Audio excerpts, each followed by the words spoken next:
We want to protect our people, and to do that, we just got to have the funding. The Nacogdoches County Emergency Services District 2 is asking for their community's help. Board President Shane Johnson says because of inflation over the years, their yearly budget doesn't go as far as it used to. He says they've tried applying for grants, and one department is even hosting a fish fry. But really, fish fries and barbecue plates and stuff just cannot fund fire departments anymore with the price of the meat.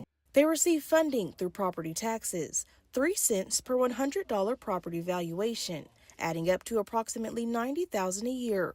Johnson says they plan to use $87,000 of that this year on operations. But aside from the normal operations, they have major purchases like new radios once the county implements a new communication system. What that comes down to is the fire departments are not able to function properly, and the first responders. He says the radio system will cost them about $375,000. We've got these added expenses that we've just got to figure out a way to get added into our budget, but our budget will not hold these right now.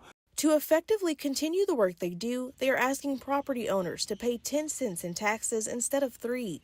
Johnson says the importance of increasing funding is having first responders locally. They cover Cushing, Sackle, and Little Burt, Looneyville. While the city of Nacogdoches can respond, it's a matter of distance.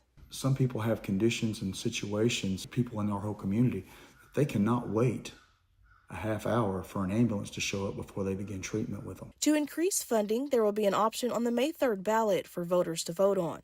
Johnson says when the time comes to vote, if voters from their service district can keep the work they do in mind. Our communities need first responders out in the rural areas. Vanessa Johnson, KTRE East Texas News 9.